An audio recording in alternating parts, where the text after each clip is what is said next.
Hello Canadian gardeners, cold climate gardeners, and gardeners of the extremes. If you guys are new around here, my name is Ashley and I'm a soil scientist. On this channel, I like to take that science and apply it to all things gardening, but also plant care. So if you like the sounds of that, be sure to hit that subscribe button down below. Let me know what zone you're from and if you are deciding to save bulbs this year or not. This video is all about bulb saving. So as you can see, these guys were hit by a little bit of frost. And so you may have guessed my growing season is so totally done. Zone 3 for life. Anyways, we're going to be going over exactly whether or not you need to bring a bulb indoors or if you can leave them outside in pots, and then bringing them inside so that they can survive the winter and be planted outside. These guys that I have here that I brought inside are actually my pineapple lilies, they're called. Lilium something. So yeah, they are a zone 9. A whole 6 zones ahead of me. Yeah, so they're definitely not meant to live here. When it first comes to plants, bulbs and perennials in pots or bringing them indoors, you're gonna wanna check your zone.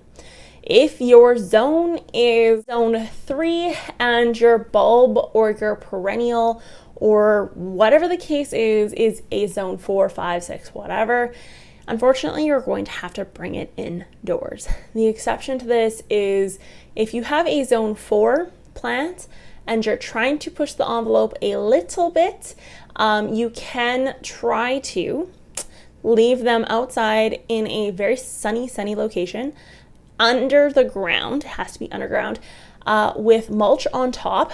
So some sort of mulch with probably some sort of insulation box around it, and then a lot of snow coverage. So when you're actually shoveling your snow, you're going to place your snow on top of the plant itself.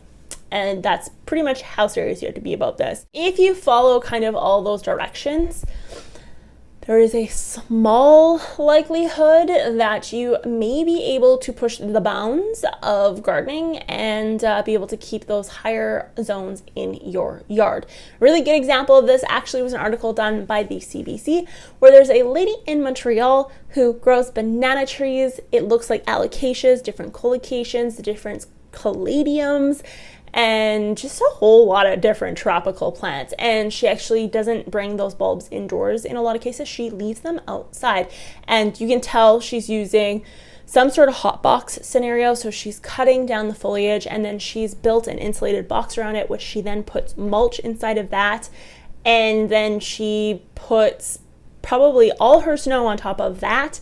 And I'd hazard a small guess that she may or may not heat that actual box itself. That's as far as she'll go. I will not tell you all my secrets. No. To keep it from freezing, just like a very small heat source, but some sort of heat source, I would assume. That's cool. It's definitely possible, but it's going to take a lot of time, a lot of money, and a lot of dedication to do that. So for me, in a lot of cases, it is much easier to pull the bulbs out. Another really popular question I get is whether or not the perennials or the bulbs can stay in a container outside. And this question I feel like is probably asked by people who just purchased a perennial from a greenhouse or a nursery, wherever that was on sale in the fall months, because a lot of this stuff does go on sale, and the ground may be frozen already or it may be feeling too late in the season to actually plant it. And the answer to this is no. I'm sorry, but it's no. And the reason for this is because you are going to bust open the vacuoles that do live in roots as well. So inside that root tissue, any water that's in there, you're going to freeze it too far, and the actual cell walls aren't going to be able to contain it. And once that bursts, it's going to turn to mush and it will not come back the next year. So when it comes to pots and leaving perennials in pots, I highly ward against it. There is some exceptions to this rule.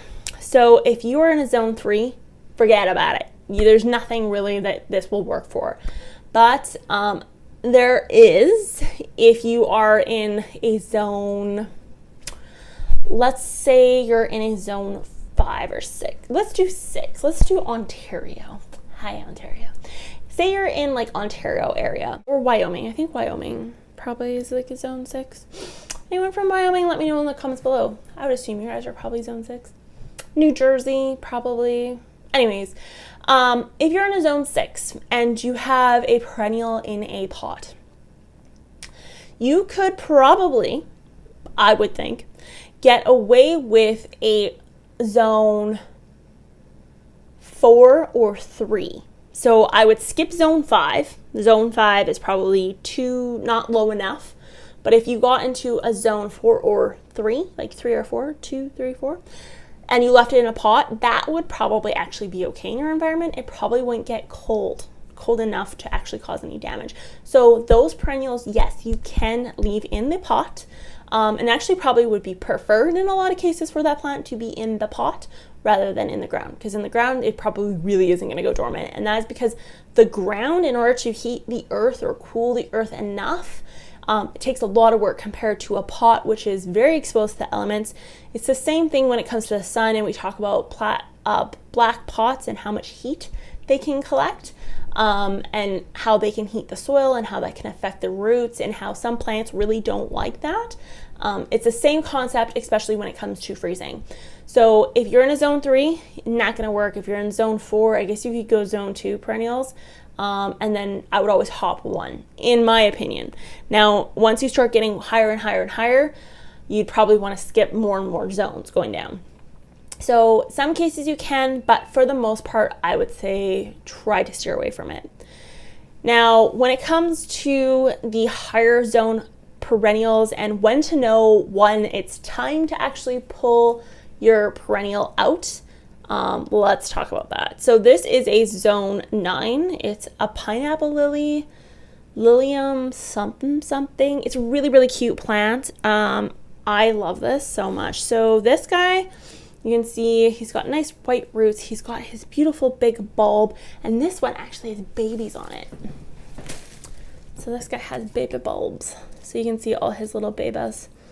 So he's gonna give me lots of little guys. And I also have some that are in the front yard too. Now the front yard is much, much, much warmer, and they're up against the house, which actually the overhang on your homes, little plant hack, if it's ever freezing outside and you have your plants pulled up close enough to your house, the overhang on your home where all those little holes are in actually act as a heater of sorts. So it sometimes is enough to keep the frost off when you pull those up against it, and then also watering your plants. So if you wet your foliage before you go to bed and you pull those pots up against the house, you can extend your growing season by a notable amount. So that is a little bit of a plant hack. These guys were in the backyard. It's much cooler back there, oddly enough. I swear to God, it's like a whole other zone back there sometimes. So they got hit with frost and they're definitely done. Now, in an ideal world, these lilies would have been able to stay outside long enough until I saw that their foliage had died off. But that's not the case here. So in a perfect world, you would bring these pots in, whether that be transplanting the lilies or whatever the case is, bringing them indoors and allowing them to naturally finish off their life cycle before chopping off the tops. So the ones I have out in the front, I am going to let them finish their life cycle or get as close to finishing their life cycle as possible. The reason for this is because I actually want that bulb to capture as much possible energy that it can, and that is done through the photosynthesis that is done on the foliage. If I cut the foliage off too early, I don't have the energy stores down beneath. So a really good example of this actually is the one with the babies. These babies aren't big enough yet to warrant chopping this top off, but because the top very clearly was hit with some serious frost, I won't be able to salvage this plant, and I'm going to have to just kind of take my chances with these baby bulbs making it, but I'm pretty confident they will not. What you're going to do is after it's finished its life cycle, you're going to want to pull it out of the soil. You do not want to leave it in the soil, trust me. Despite all your best efforts, it'll still get moldy and gross. Then you're going to clean it off as best as possible. Don't disrupt the bulb too much, but you can see I've cut off, like these are dead roots here. This is not soil, this is root material, but you can see I cleaned off a majority of this. So he's still kind of wet. And what I'm gonna do is I'm actually just going to cut this off literally right here. So right where the stalk kind of, oh goodness, see where the stalk bends in here? This is where I'm gonna cut right there.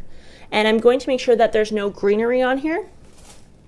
If you have any green left on that bulb after you cut it, what will happen is, because this is a zone 9 plant, if it can photosynthesize and it's sensing some sort of light energy while I'm trying to dry it, it'll just keep going. So we do want to make sure we cut it as close to as possible. From there, I'm going to let him dry out in a well-lit, warm area until he's completely crisped up and he looks kind of like an onion. That can take approximately 3 to 5 days, depending on your environment and just what your world outside is like. And then I'm going to store it like an onion. So I'm actually going to put it in a dark area in the basement. You're going to want to literally store this inside of an onion sack. So just like the ones you get from the grocery store, just reuse those.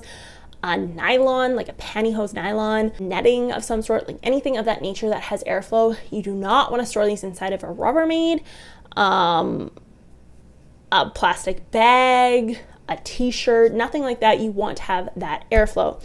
Now, if you have to store them in a Rubbermaid or whatever the case is, make sure you put like silica packs in there or paper towel, something to like get rid of the dampness, because it'll slowly dry out and the dampness will leach out over time. And you're gonna wanna make sure you check that on a semi-regular basis. But the key is dark and cold. That generally means like a garage or a basement, but you're not going to want to let these freeze, especially once you start getting into the higher zones. Another trick that I usually find works is actually looking up where the plant is from. So if you look up zone 9 and what the environment of a zone 9 looks like, it'll give you a little bit of a better idea as to what that plant expects in regards to dormancy and growing, etc. and so forth. Yeah, that's all I have for you guys. If you liked this video, be sure to give it a thumbs up. Let me know in the comments below what bulbs or perennials you're storing, and if you've tried to store anything in pots, what worked for you, what didn't, what came back, what didn't. And I will talk to you guys next time. Bye. Want to keep nerding out on gardening and plant videos? Be sure to hit that subscribe button and check out those playlists.